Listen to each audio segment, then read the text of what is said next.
श्री शिवाय नमस्तु। हम बच्चों से कहना चाहेंगे, छोटे छोटे बच्चों से, आप माता सरस्वती की आराधना करा करो। मेरे बच्चों से निवेदन है, कभी जिंदगी में अगर मौका मिल जाए और सरसों के फूल यदि आपके जीवन में आपको कहीं से प्राप्त हो जाए, सरसों के फूल जानते हो ना, पीला कलर का होता है सरसों का फूल, आप प्रयास करो सरसों का फूल। जिस दिन माता सरस्वती का, मेरी बागेश्वरी का जिस दिन प्रागट्य उत्सव हो बसंत पंचमी का, उस समय पर माता सरस्वती का स्मरण कर कर वो सरसों का फूल आप देव अधिदेव महादेव को चढ़ाइए। जैसे माता सरस्वती को ज्ञान दिया था, वैसा मेरा महादेव आपको भी ज्ञान दे। वो सरसों का फूल आप देव अधिदेव महादेव को समर्पित करें।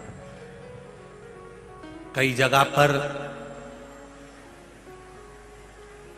आम के जो झूमर होते हैं वो, कई जगह पर सरसों का पुष्प,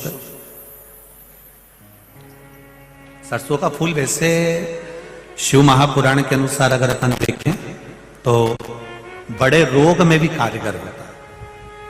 जिसको कैंसर जैसा रोग हो जाता है या किडनी लीवर जिसका डैमेज हो जाता है, इसके लिए हमने पहले भी कथाओं में वर्णन किया है, आप उसका स्मरण। बसंत पंचमी का दिन, महाराज सरस्वती का दिन, जिस दिन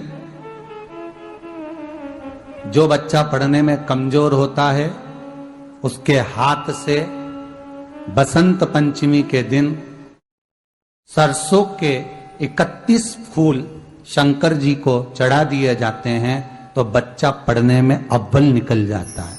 उसके बच्चे को कभी नहीं कह सकते कि पढ़ने बैठ, वो खुद बैठेगा। केवल आज बसंत पंचमी का दिन, एक ही दिन चढ़ता है, और बाकी के सरसों के फूल आपको मालूम है कि रोग मुक्ति के लिए तो होते ही हैं। ये तो आपको पहले भी वर्णन किया महाराज कि जब कोई एकदम रोग आ जाए और डॉक्टर एकदम बोल दे कि ये रोग भारी आ गया है और इसकी जांचें जाएंगी और फिर ये कुछ भी हो सकता है, तो क्या करा जाता था कि 108 सरसों के फूल लाकर तुरंत शंकर भगवान को चढ़ाए जाते थे महाराज। तो चढ़ाने के बाद में रिपोर्ट अच्छी आती है। ऐसा नियम है। कहीं ठेका, कोई ठेकेदारी करते हैं ना, जो ठेका भरते हैं कि भाई मेरा टेंडर आना चाहिए, मेरा ये काम होना चाहिए, मेरी मल्टी बनना चाहिए, या मेरा ये काम के लिए जा रहा हूं, ये काम फतेह होना चाहिए, उसके सबके हाथ पैर जोड़ने से अच्छा है एक काम करो, बस 108 सरसों के फूल उठाओ, शंकर जी का उद्धतेश्वर महादेव का नाम लिखो और छोड़ दो, शिव जी के ऊपर एक एक कर चढ़ा दो, वो ठेका तुम्हें ही मिलेगा, वो काम तुम्हारे पास ही आएगा।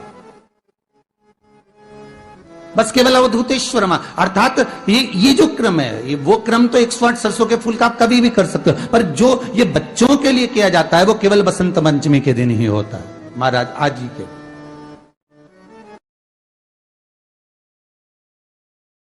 कई माताओं की आदत होती है, जब शंकर भगवान को बेलपत्र चढ़ाती है तो उस बेलपत्र पर ओम लिख देती है या चंदन लगा देती है या बीच पत्ती पर थोड़ा सा कुछ भी लगाएगी, भले चावल का दाना लगाएगी, भले वो चंदन लगाएगी, भले वो अष्टगंध लगाएगी, गुलाल लगा देगी, अबीर लगा देगी, कुछ भी लगाकर उस जगह पर लगाकर फिर भगवान को चढ़ा। वो व्यक्ति जो भगवान शंकर को बेलपत्र जब समर्पित करता है और बीच की पत्ती पर चंदन लगाकर, मध्यस्थ जोड़ पर शहद लगाकर शिव को जब समर्पित करता है तो उसका भाग्य कितना भी विपरीत चल रहा हो, उसकी किस्मत की रेखा कितनी भी विरोधी, कितनी भी विपरीत चल रही हो, वो अपने आप से बच जाती है, अपने आप से बच जाता है। उसको सुधारने के लिए कोई दूसरा नहीं आता, आप अपनी किस्मत को संवार सकते।